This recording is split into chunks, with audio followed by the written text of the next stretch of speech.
마태복음 10장 1절부터 15절입니다.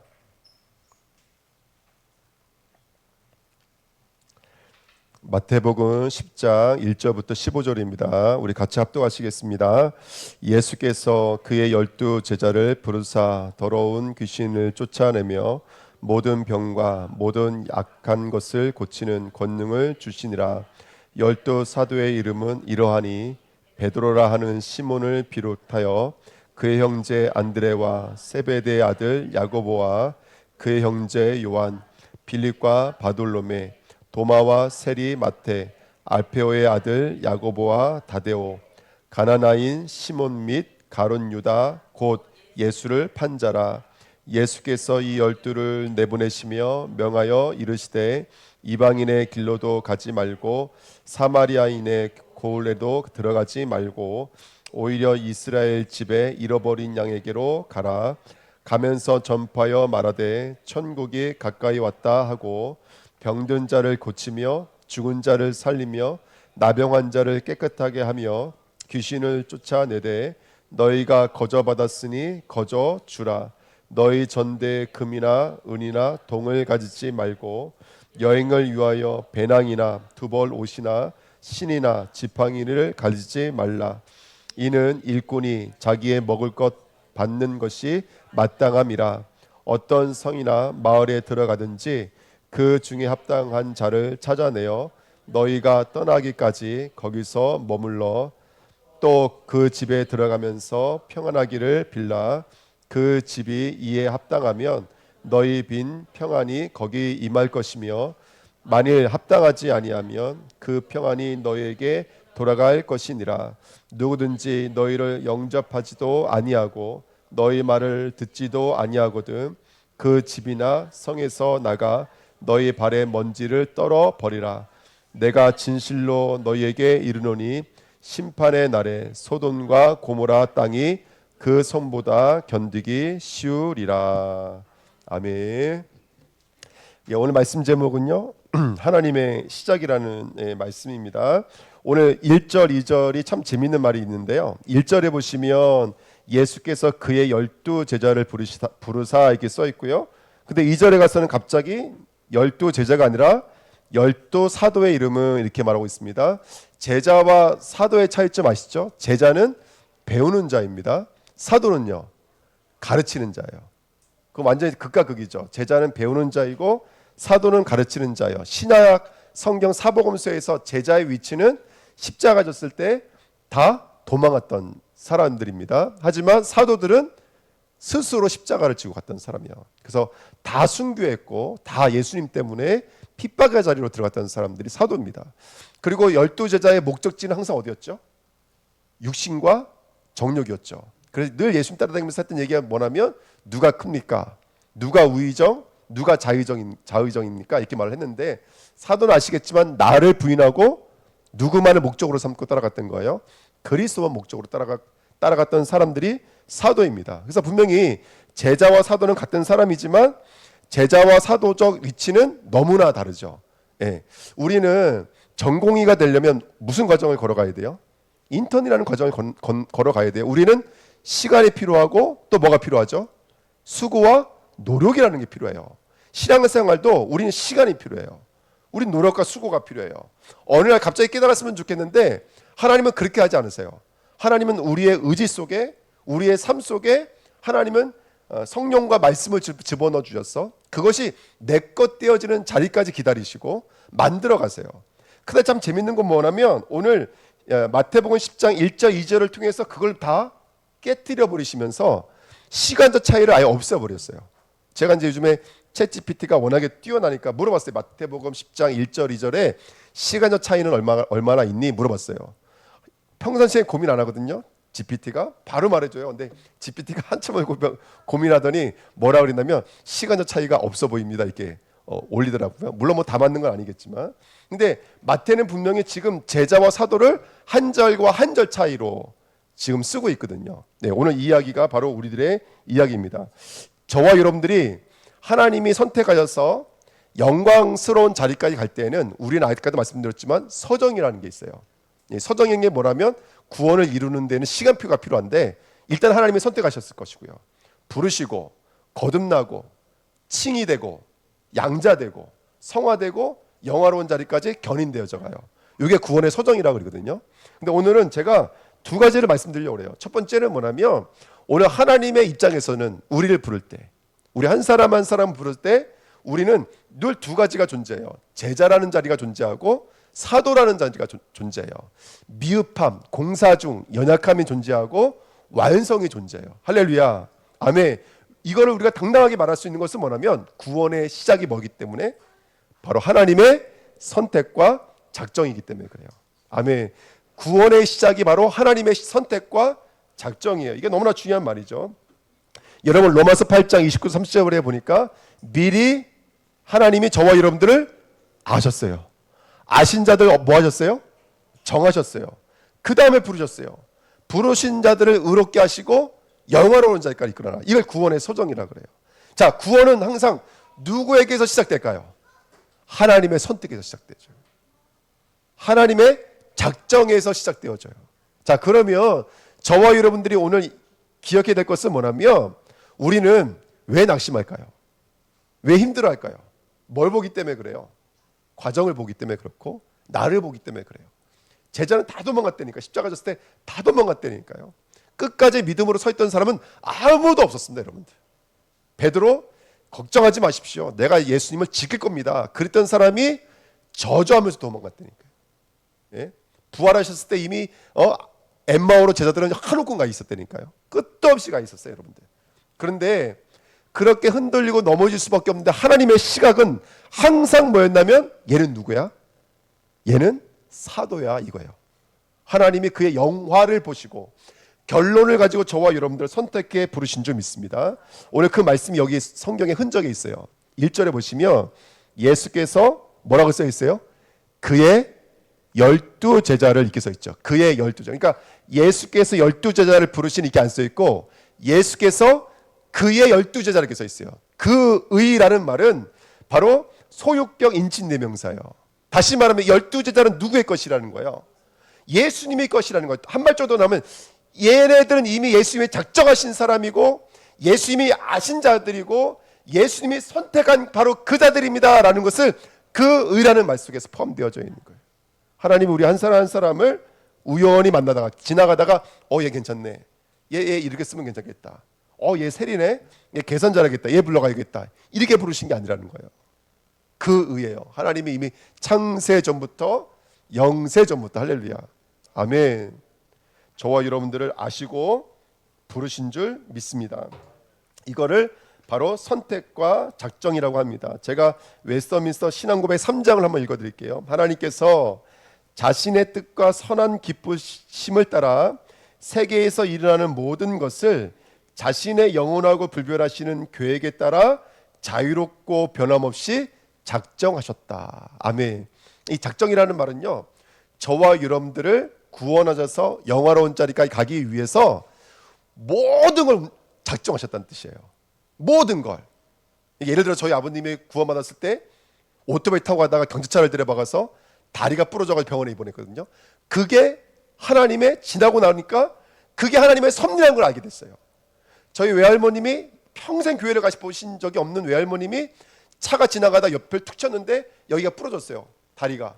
그래서 3개월 동안 병원에 입원했는데 너무 병원에 오래 계시니까 이 정신적인 문제가 와서 귀신 들림의 역사가 일어난 거야. 그 저희 외갓집에 있는 박수무당, 친지 중에 있는 박수무당 돌아가신 그분을 똑같이 흉내를 내는 거예요. 힘도 얼마나 센지 하루는 어머니가 여기에 다 터져서 왔어요, 머리가. 그 할머니가 15일 동안을 굶었어요. 중앙병원 들어가시면 가실까 봐 의사들이 거짓말했대요. 아침에 미음 먹었다고. 그래서 병실에 남아 있는데 그 힘을 감당하지는 못하는 거예요. 근데 누가 문을 열면 갑자기 그 난리를 피던 저희 외할머니가 조용해지는 거예요. 집사님이 오시고 목사님이 오셔서 기도해 주시면 조용해지기 시작하는 거예요. 그걸 보신 저희 외할아버지가 무당을 데리고 왔어요. 큰 외삼촌이. 그때 제가 듣기로는 2천만 원 뭐 선물 줬다는데 그건 진짜인지 모르겠지만 그걸 주고 무당을 데리고 왔어요. 굿하려고요. 귀신 쫓아내려고. 근데 저희 외할아버지가 본 거예요. 목사님이 오시니까 이 귀신이 꼼짝 못하는 걸 본 거예요. 그러니까 우리는 예수 믿을 거야 한마디 했어요. 그것 때문에 외삼촌이요 몇 년 동안을요 외갓집을 찾아가지도 않았어요. 예, 그게 구원의 시작이었어요. 이걸 작정이라 그래요. 모든 우주 만물 공간을 다 움직이시는 거예요. 할렐루야. 시간을 움직이시고 사건과 만남과 사람을 움직이셔서 하나님의 자기가 작정하신 일을 이루고 마시는 거예요. 그걸 작정이라 그래요. 작정과 비슷한 말이 예정이에요. 작정은 모든 우주 만물을 움직이시는 것을 말하고, 예정은 사람을 움직이는 걸 말하는 거예요. 사람을요. 저와 여러분들이 하나님의 손바닥 안에 있어요. 할렐루야. 하나님의 주권과 계획 안에 있어요. 그걸 예정이라 그래요. 그렇게 선택하신 거예요.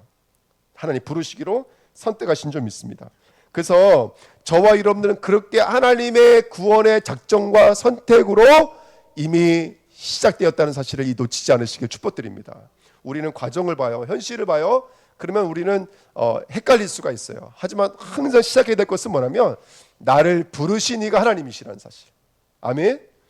나를 선택하시고 그 다음에 그 계획을 이루시기 위해서 지금도 이 우주 만물을 운영하시는 분이 하나님이라는 사실을 잊지 말아야 될 줄 믿습니다. 그런데 우리가 우연히 이번에 선교를 중국으로 가겠습니까?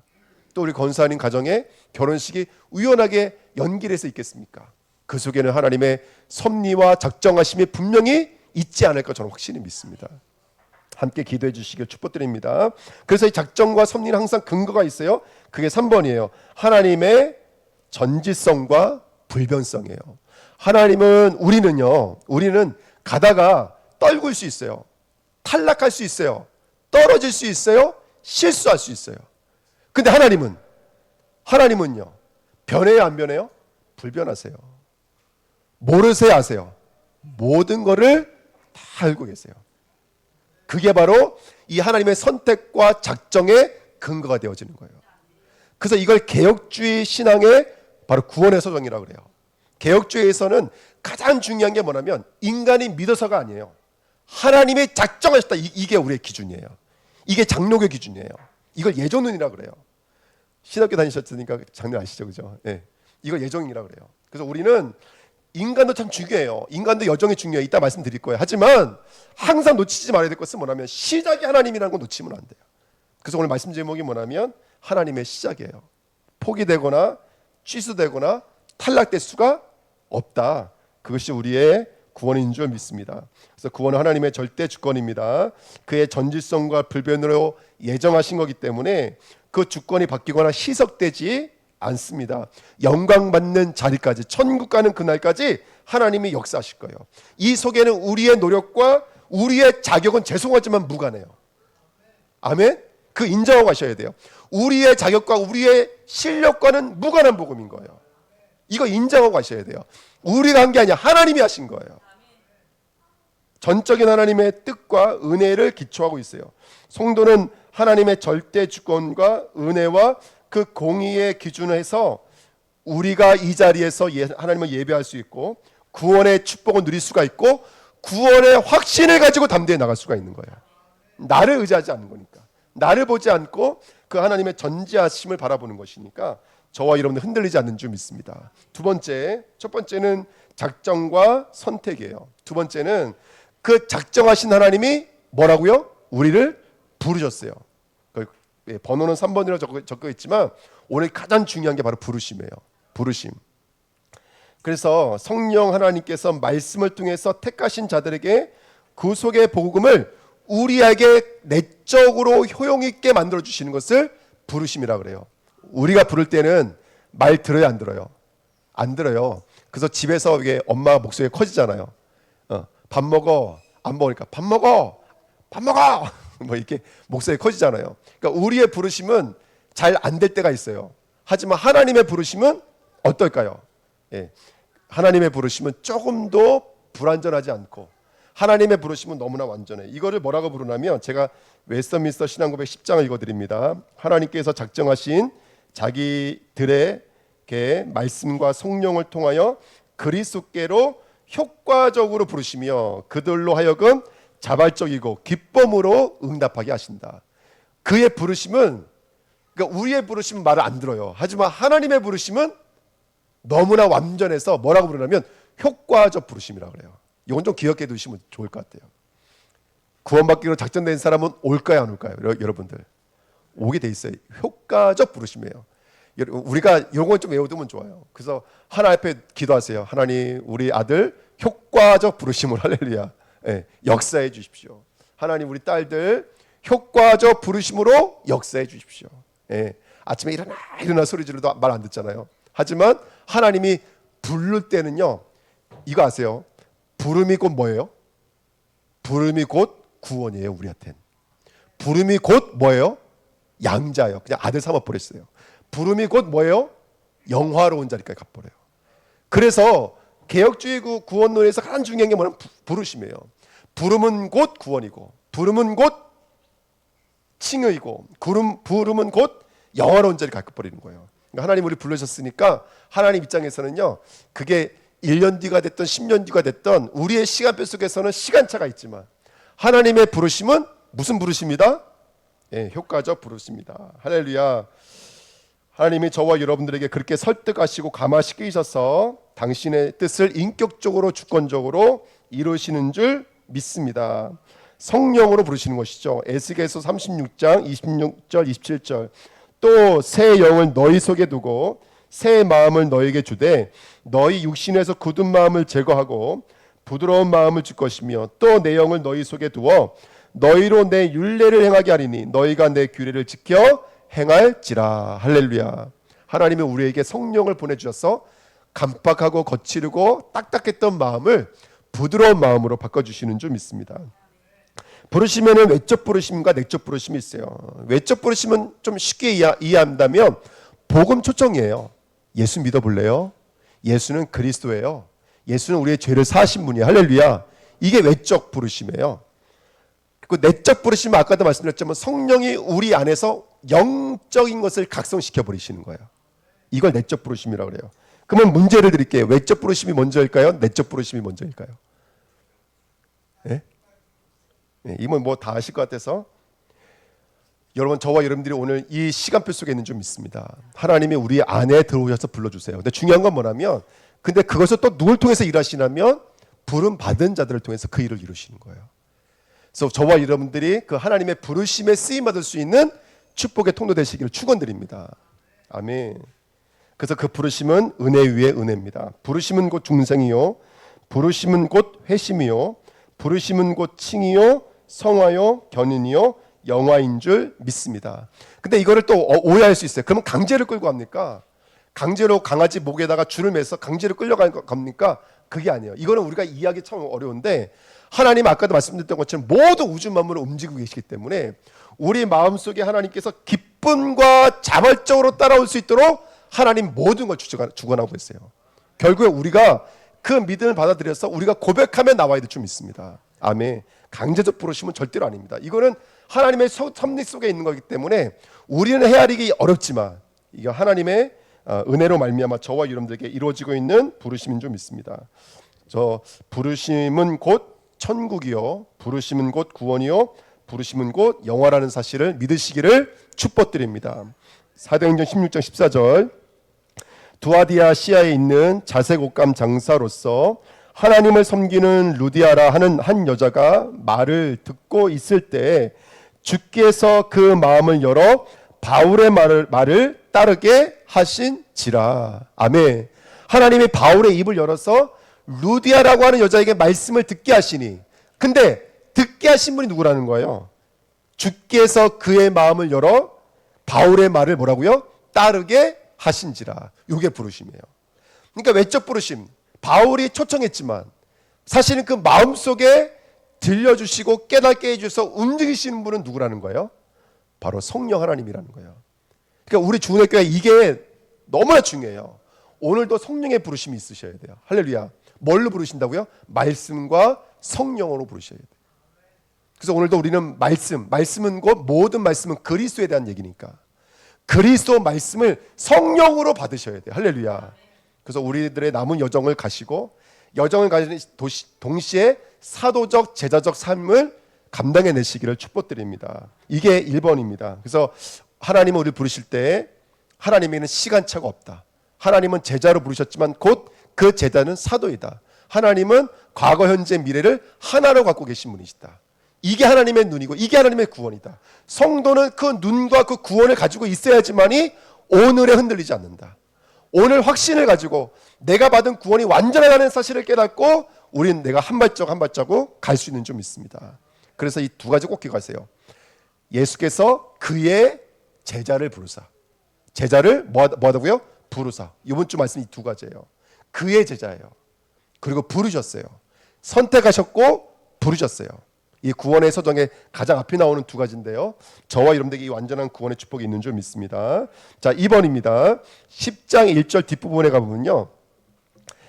예수께서 그의 12제자를 부르사 그 다음에 뭐라고 말했냐면 더러운 귀신을 쫓아내며 모든 병과 모든 약한 것을 고치는 권능을 주시니라. 그동안 한 주간에 강단 말씀 새벽 말씀을 놓치지 않은 분들은 대충 이게 말해요. 무슨 말인지 알아요? 지금 이 제자들이 해야 될 일이 뭐냐면 첫 번째 귀신을 쫓아내는 거예요. 두 번째는 병을 치료하는 거예요. 세 번째는 약한 것을 고치는 거예요. 이게 저번 주 강단 말씀이에요. 이게 저번 주 강단 말씀 마태복음 9장 마지막 단락 몇 절부터 있는 거라면 27절부터 38절 말씀이에요. 그래서 이 맹인의 문제, 벙어리의 문제, 그 다음에 기진하고 고생하고 있는 사람들의 문제의 원인을 성경에 뭐라고 말하고 있냐면 첫 번째 단절된 문제예요. 보지 못하는 문제는 단절된 문제. 두 번째는요, 벙어리가 뭐 때문에 벙어리가 됐어요? 귀신 들림의 문제. 세 번째는 무슨 문제였죠? 왜 고생하고 기진했다고요? 누굴 잊어버려서 그래요? 목자를 잊어버려서 그래요. 그래서 인간의 문제는 뭐라는 거예요? 하나님 떠난 문제, 사단의 문제, 이걸 합쳐서 죄 문제라고 그래요. 아멘. 그러니까 지금 이 제자들에게 가서 귀신을 쫓아내고 병을 고치며 약한 곳을 고치라는 말은 그 사람들을 목자께로 인도해야 돼. 우리 제자들이 해야 될 일은 뭐냐면 우리의 목자이신 하나님께로 그리스도께로 인도하는 것, 이게 바로 구원이요 전도인 줄 믿습니다. 아멘. 그러려면 누가 무너져야 돼요? 성령의 힘입어 귀신이 떠나가야지만 거기에 뭐가 임하게 돼 있어요? 하나님의 나라가 임하게 돼 있는 거예요. 그러려면 뭐가 떠나가야 돼요? 귀신의 세력들이 떠나가야 돼요. 이걸 병고침. 말씀드렸죠. 예수님께서 세리요한이 상실감을 가지고 있었을 때 가서 말해라. 지금 무슨 일이 일어나고 있다? 보지 못하는 자가 보고 말 못하는 자가 노래하고 저는 자가 뛰고 있다고 말해라 가서. 그게 무슨 말이라고요? 죄사함의 메시아가 와셨다. 내가 바로 메시아가 맞다. 여기서 병 고침은 단순하게 문제 해결만이 아니라 그것이 메시아라는 것을 천명하고 있는 이야기거든요. 근데 그 일을 지금 누구에게 맡기고 있는 거예요? 그 귀신을 꺾고 그 죄를 사하고 그렇게 하나님 만나도록 목자에게로 인도할 일을 누구에게 맡기고 있는 거예요? 제자에게 맡기고 있는 거예요. 자, 다시 한 번 더요. 그런데 이 말씀 붙잡고 나아가는 제자들에게 여전히 귀신이 역사할까요, 안 할까요? 여전히 병이 역사할까요, 안 할까요? 죄의 삭은 사망이니까 그런 사망의 상태가 엄습할까요, 안 할까요? 하겠죠. 고생하고 기진할까요, 안 할까요? 쓰러지고 넘어져요. 자, 오늘 말씀드리고 싶은 게 이거예요. 제자는 그래서 하나님은 과정이 없어요. 하나님은 작정하시면 그것이 곧 뭐가 되기 때문에 그래요? 완료가 되기 때문에 그래요. 하지만 제자는 하나님의 작정하시고 완료하신 그것을 시간 속에서 뭐 해야 돼요? 살아내야 돼요. 그게 제자예요. 아멘. 그 제자는 뭘 가지고 있어야 되냐면 2번입니다. 제자의 눈, 사도의 눈은 바로 그 과정 속에서 뭘 볼 수 있으냐면 결과와 과정을 볼 수 있어야 돼요. 왜냐하면 작정은 결과니까. 그래서 우리는요 해답을 봐야 되지만 해답을 보려면 늘 놓치지 말아야 될 게 원인을 놓치지만 안 돼요. 제가 좀 전에 말씀드린 게 원인이에요. 원인을 볼 수 있어야지 진정한 해답의 자리로 나갈 수 있어요. 여러분 병 고치는 게 먼저가 항상 아니에요. 먼저는 진단이 먼저예요. 어떤 병원도 먼저 치료부터 하는 병원은 없습니다. 교회는 진단을 잘하는 교회가 돼야 돼요. 살아있는 교회는 진단을 잘하는 교회예요. 과정 속에서 우리가 흔들리지 않으려면 진단을 잘해야 돼요. 아직까지도 누구 때문이야? 아직까지도 나 때문이야. 아직까지도 누구를 잘못 만나서 그래. 문제가 잘못 만나서 그래. 아까 누가 저한테 오시더니 아홉수 아니냐고 물어보더라고요. 떼끼 이 사람아, 우리가 아홉수가 어딨어. 할렐루야. 네. 우리는 아홉수가 없습니다. 아멘. 계속 상황으로, 환경으로, 사람으로 걸고 넘어지게 만드는 사단의 통로를 꺾으셔야 돼요. 원인을 바로 볼 수만 있다면 해답은 오늘 나의 복음이 되어져요. 문제를 바로 진단할 수 있다면 오늘 이 그리스도는 나의 그리스도가 되기 시작하시는 거예요. 그리고 과정과 결과, 뭐 더 이상 말씀 안 드려도 되죠. 우리는 이미 결과가 정해져 있기 때문에 결과를 가지고 오늘 보시길 축복드립니다. 그래서 우리 개혁주의 신학자들은 이렇게 말하는 거예요. 우리에게 있어서는 구원보다 앞서는 게 있어요.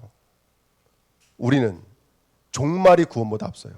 왜? 하나님 이미 끝을 갖고 있기 때문에 그래요. 그러니까 성도는요, 끝을 갖고 있는 자예요. 예전에 어떤 목사님이 재밌는 말씀 하시더라고요. 우리는 숙제를 한 사람이라는 거예요. 수업 시간에 들어가면요, 2교시가 수학이야. 근데 2교시 때 숙제를 해온 사람은 눈이 맑아요. 근데 숙제를 안 해온 사람은 눈이 어두워요. 숙제 검사할까 봐. 그렇죠? 숙제 해온 친구는 선생님 빨리 숙제 검사하세요. 뭐 괜히 손 안 들고 안 듣던 친구들도 손 들어서 말하고 싶잖아요. 그게 우리예요. 우린 숙제를 다 끝냈어요. 아멘. 우리는 결론을 가지고 있는 자인 줄 믿습니다. 그 결론과 과정, 목자와 양. 할렐루야. 저와 여러분들 주인 만나면 돼요. 주인 찾으면 돼요. 여러분, 낙심하는 것도 불신앙인 거 아시죠? 좌절하는 것도 불신앙입니다. 목자를 잊어버렸기 때문에 그래요. 그렇기 때문에 고생하고 기진하는 거예요. 목자를 찾으시기를 축복드립니다. 우리는 의지하는 자요. 우린 믿는 자요. 우리는 행하는 자이기 전에 믿는 자요. 목자를 찾아야 될 줄 믿습니다. 이게 제자의 과정입니다. 세 번째, 그 다음에 제자에게 한 걸음 더 들어가서 기준이 있습니다. 그것이 오늘 본문 말씀이에요. 2절 3절에는요 12제자를 불렀는데 제자 이름이 있습니다. 거의 대부분 이 제자들은 어부입니다. 당시 이방 아주 그 이스라엘 중에서도 아주 변방에 살고 있는 사람들입니다. 헬라식 이름을 가진 사람도 있습니다. 이방인이라고 추측되는 사람도 있습니다. 물론 경건한 자도 있어요. 또 의심이 많은 사람도 있고, 중에는 정치에 빠져 있는 열심당도 있었습니다. 몸에 칼을 지니고 다니는 열심당도 있었고요. 뭐 아시는 분도 아시겠지만 예수를 판 자도 있었습니다. 자, 제가 왜 이 말씀을 드리냐면, 여러분, 복음은 뭐가 기준이 안 될까요? 내가 기준이 아니에요. 복음은 누가 기준이에요? 하나님이 기준이에요. 그래서 제자들은, 그 과정을 겪는 제자들은 첫 번째, 하나님 중심적 신앙이 돼야 돼요. 이걸 신본주의적 신앙이라고 그래요. 할렐루야. 우리 열방선교회가 이룰 비전이 이거예요. 하나님 중심적 사조가 흘러도록 만들자는 거예요. 저와 여러분들이 날마다 하나님 중심 되시기를 축복드립니다. 우리 주은혜교회가 항상 신앙이 누가 기준돼야 돼요? 사람이 기준도 안 되면, 우리 교회는 이 사람 저 사람 연약해서 안 되고, 경제가 없어서 안 되고, 부족해서 안 되고, 인원이 적어서 안 돼. 아니요, 그건 우리의 기준이에요. 하나님은 그런 연약한 자들을 부르시고 이 사람 저 사람 부르셨어요. 여러 가지 문제 있는 사람들, 어려운 사람들을 부르셨어요. 그 사람으로도 충분했기 때문에 그래요. 하나님 중심적 신앙 되시기를 축복드립니다. 두 번째 5절 6절이에요. 12를 보내심에 명하여 이르시되 이방의 길로도 가지 말며 사마리아인의 고을로도 가지 말고 오히려 이스라엘 집에 잃어버린 양에게로 가라. 여기서 말하는 이방 사마리아는 구원이 유기된 자들이에요. 구원에 전혀 관계없는 자들을 말하고, 그 다음에 이스라엘의 집으로 가라. 이거는 작정되어져 있는 자예요. 네, 그렇게 보시면 됩니다. 다시 말하면 과정을 걷고 있는 제자는 두 번째 기준이 있어야 돼요. 첫 번째, 하나님 중심적 신앙이에요. 네, 너무나 중요합니다. 이거를 이번에 이제 우리가 중국 가서 이 메시지를 계속 나눌 건데요. 두 번째는 뭐냐면, 첫 번째 하나님의 중심적 신앙이라면 두 번째는 하나님의 절대 주권이 우리의 기준 돼야 돼요. 아멘. 여러분, 내가 사랑하기 때문에 거기에 중심을 두는 것이 아니라 하나님의 계획하신 곳에 우리의 중심이 가야 돼요. 나의 어떤 인간적 계산적 또는 혈과 육의 기준으로 가지 마시고요. 우리 주은혜교회는 하나님의 절대 주권, 절대 선택, 절대 작정, 절대 예정이 우리의 기준 되시기를 축복드립니다. 이게 두 번째예요. 그래서 우리가 오늘 중국에 갑니다. 저는 하나님이 저희들을 보내실 때는 분명히 하나님의 계획을 갖고 보내신다 확실히 믿습니다. 아멘. 저는 이미 기도하면서 이번 중국 선교의 반향이라든지 목적을 하나님께서 허락해 주셨어요. 네, 그래서 너무나 감사하고요. 이번에 함께 응답받으려고 합니다. 여러분들이 하나님의 절대 주권이 있음을 인정하시고 내 기준, 내 감정이 아니라 우리 하나님의 절대 주권이 우리 기준 되시기를 축복드립니다. 7절 9절입니다. 가면서 전파하여 말하되 천국이 가까이 왔다 하고 병든 자를 고치며 죽은 자를 살리며 나병한 자를 깨끗하게 하며 귀신을 쫓아내되 너희가 거저 받았으니 거저 주라. 너희 전대에 거저 주라. 여기까지 읽겠습니다. 세 번째는 뭐냐면 저와 여러분들이 아까도 말씀드렸지만 지금 병고침의 역사는 예수가 그리스도이다라는 것을 말하고 있는 거예요. 아까도 말씀드렸죠. 마태복음 11장 이야기까지 말씀드렸습니다. 여러분 우리 주의 교회는 세 번째가 뭐냐면 오직 복음돼야 돼요. 아멘. 다른 게 아니에요. 우리 주의 교회 기준은 오직 복음이 돼야 돼요. 저 사람이 정신 문제가 있어서 그래가 아니라 저 사람의 문제는 죄의 문제야. 아멘. 저 사람을 붙잡고 있는 건 사단의 문제야. 이게 우리의 기준이 돼야 돼요. 저 사람은 돈이 많아. 예수 안 믿을 거야가 아니라 아니야. 저 사람은 그래도 죄인이야. 아멘. 이 땅의 문제는 경찰서 소방관 해결해 줄 수 없어. 이 땅의 문제는 교회만 해결해 줄 수 있는 거야. 육신의 문제는 병원에서 치료해 주지만 구원의 문제는 교회만 할 수 있는 거야. 교회가 중요한 거야. 우리는 오직 복음 돼야 돼요. 우리의 가치, 우리가 살아야 될 이유, 내가 사는 어떤 소명과 사명을 이 복음 기준으로 가져오시기를 축복드립니다. 그 다음에 9절 10절입니다. 너희 전대에 금이나 은이나 동을 가지지 말고 여행을 위하여 배낭이나 두벌 옷이나 신이나 지팡이를 가지지 말라. 이는 일꾼이 자기의 먹을 것을 받는 것이 마땅함이니라. 가져갈 때 전대도 필요 없어. 전대는 돈, 지갑 가져가지 말라는 거예요. 배낭은 양식을 담는 도시락을 말하는 거예요. 양식도 가져가지 마. 이미 하나님이 너에게 있어야 할 것을 알고 계시기 때문에 그래요. 자, 기억하십시오. 하나님은 우리가 있어야 될 것을 다 알고 계시는 줄 믿습니다. 그래서 오직 은혜입니다. 하나님 모든 것들을 채우시고 모든 것들로 인도하실 줄 믿습니다. 이번 선교팀도 또 우리 권사님 가정도 이번 가문 복음화 여정 속에 하나님이 세밀하게 역사하실 것을 확실히 믿습니다. 은혜 또 은혜, 하나님의 은혜를 구하십시오. 우리는 이 땅에 물질로 사는 자 아니고 사람의 도움으로 사는 자 아닙니다. 우리는 하나님의 은혜로 사는 자인 줄 믿습니다. 할렐루야. 이번 한 주간도요 우리 성도님들 각자 현장을 흩어지셔서 나는 세상으로 사는 자 아니야. 나는 물질로 사는 자 아니야. 아멘. 나는 하나님의 은혜로 사는 자야. 그렇게 하나님께 영광을 올려드리시기를 축복드립니다. 다섯 번째 11절 15절입니다. 어떤 성이나 마을에 들어가든지 그 중에 키가 뭐냐면 합당한 자를 찾아내라는 거예요. 합당한 자를 찾아내라. 너희가 떠나기까지 거기서 머물라. 또 그 집에 들어가면 평안하기를 빌라. 그 집에 이에 합당하면 제가 어디까지 읽었죠? 13절이죠. 합당하면 너희 빈 평안이 거기 임할 것이요. 너희가 기도했던 평안이 거기에 임하게 될 거고, 합당하지 않으면 그 평안이 누구에게로 돌아온다는 거예요? 도로 내게로 돌아온다라는 거예요. 누구든지 너희를 영접하지도 아니하고 너희 말을 듣지도 아니하거든 그 집에나 성에서 나가 너희 발의 먼지를 떨어버리라. 기준이 뭐예요? 거기 머물러야 될까 머물지 말아야 될까? 기준은 합당해요. 합당. 그래서 말하는 합당은 뭐냐면 성경에서는 이걸 균형이라고 말하는데요. 이 말인 거예요. 하나님이 작정하였으면 여기서 뭐가 일어나야 돼요? 그 작정은 곧 결국이잖아요. 결국이 일어나야 돼요. 근데 갔는데 이 사람들이 영접하지 않고 복음을 듣지 아니하고 그 말씀 앞에 순종하지 않는다는 것은 여기에 뭐가 없다는 거예요. 이 영적인 균형이 없다는 거예요. 어긋나 있다는 거예요. 하나님 떠나 있다는 거예요. 거기를 먼지를 떨고 나오라는 거예요, 여러분들. 우리 주은혜 교회는요, 우리의 목적은 날마다 하나님의 영광입니다. 이걸 하나님의 영광이에요. 작정한 뜻대로 나타나 있는 상태를 합당하다. 이걸 영광이라고 그러거든요. 근데 이 말씀들이요, 바로 칼빈주의 5가지 5대 핵심 내용이에요. 개혁주의가 옛날 그 교회로부터 중세로부터 나올 때 5가지를 가졌어요. 우리는 하나님의 절대 말씀. 말씀은 누구 말하고 있죠? 오직 말씀. 그 말씀은 오직 그리스도. 오직 구원. 오직 은혜. 할렐루야. 마지막으로 오직 하나님의 영광이에요.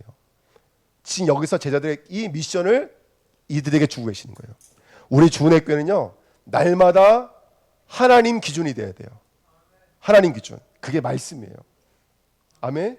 날마다 하나님 기준 돼야 돼요. 내가 느끼는 거, 내가 생각하는 거 다 틀려요. 우린 날마다 하나님의 말씀이 기준 돼야 돼요. 모든 말씀은 오직 그리스도예요. 그 그리스도는 하나님의 은혜예요. 할렐루야. 그리고 은혜는 영광으로 나타나지게 돼 있어요. 그래서 조금 더 당당하고 조금 더 행복한 성도 되시기를 축복드립니다. 10장 1절에 약한 것을 고치는 권능을 주시니라. 권능이라고 하는 것은 그 작정하신 것들이 이루어지도록 주시는 권세를 권능이라고 그래요. 능력을 권세라고 그래요. 저와 여러분에게 뭐가 있을까요? 권능에 있는 줄 믿습니다. 아멘. 우리는 제자이잖아요. 요한복음 8장 31절에 그러므로 예수께서 자기를 믿는 유대인에게 이르시되 너희가 내 말에 거하면 참으로 내 제자가 되고 진리를 알지니 진리가 너희를 자유롭게 하리라. 제자는요, 말씀 속으로 들어가야 돼요. 우리는 말씀을 들을 수 있고 깨달을 수 있는 하나님의 권능이 있는 줄 믿습니다. 이걸 제가 무슨 권능이라고 그랬죠? 엑소시아라고 그랬죠. 말씀이 흐르는 것, 레마의 말씀. 말씀이 머물러 있는 것이 아니라 말씀이 살이 되고 피가 되는 것. 이게 제자가 누려야 될 최고의 권능이에요. 하나님, 말씀이 깨달아지는 권능을 주십시오. 말씀이 들려지는 권능을 주십시오. 성도가 힘들어하는 이유 뭐라고요? 한번 정리해 보십시오. 성도가 힘들어하는 것은 현실 문제 때문이 아닙니다. 말씀이 들려지지 않기 때문에 그래요. 그렇죠? 우리 주님자님들 다 아실 거예요. 교회 안에 우리 주님께가 더욱더 정말 매진해야 될 것은 뭐냐면 부르심에 저와 여러분의 마음의 문이 열려야 돼요. 말씀과 성령으로 지금도 부르고 계세요. 그 말씀이 여기에 안착될 수 있는 건 권능밖에 없어요. 권세밖에 없어요. 그래서 여러분 교회 오시면 가장 먼저 기도해야 될 게 뭐예요? 오늘 당신의 말씀이 이 안으로 들어올 수 있도록 성령이 내 마음을 열어주십시오. 인간은요, 가면 갈수록 더욱더 은혜 받지 못할 것들이 내 안에 가득해요. 가면 갈수록 더욱더 조금만 내 생각만 빗나가도, 내 마음만 조금만 빗나가도 마음이 다쳐버린 게 우리 인간이에요. 우리 인간이 연약해요. 그래서 여러분 교회 오시면요, 정말로 성령의 부르심이 있게 달라 기도해야 돼요. 두 번째는 뭐냐면 다른 게 아니에요. 오직 성령이 너희에게 계시면 너희가 권능을 받고라 그랬어요. 여러분 우리가 권능을 받으면 우리는 수준이 땅 끝까지 가버려요. 근데 이 권능 받지 못하면 절대로 예루살렘 못 넘어서요. 온 유대 사마리아 절대로 못 넘었어요. 우리 기준 우리 수준 절대로 못 넘었어요. 그리고 권능이 임하면 현장 속에 실천의 역사가 이루어지게 될 줄 믿습니다. 그래서 이번 한 주간에 우리는 제자이면서 사도입니다. 우리는 과정이면서 결론을 갖고 있는 자들인 줄 믿습니다. 하나님 기준이 된다면, 말씀의 기준이 된다면, 은혜와 그의 영광의 기준이 된다면 어떤 상황 속에서도 믿음으로 승리하게 될 줄 믿습니다. 이번 한 주간 말씀 속에서 하나님의 영광으로 쓰임받는 제자 되시기를 예수님의 이름으로 축복드립니다. 하나님 아버지 감사드립니다. 당신의 말씀이 이루어지는 한 주간 되게 하옵소서. 선교를 가는 자나 선교를 보내는 자나 또 여러 가지 일정과 수고 속에 하나님의 절대 주권이 임하여져서 우리를 초월하시는 하나님의 능력을 경험하도록 역사해 주옵소서. 흔들리지 않게 하시고 과정 속에서 더욱더 선명해지게 하시며 이로 말미암아 당신의 영광이 되도록 축복해 주옵소서. 감사드리며 예수 그리스도의 이름으로 기도하옵나이다. 아멘.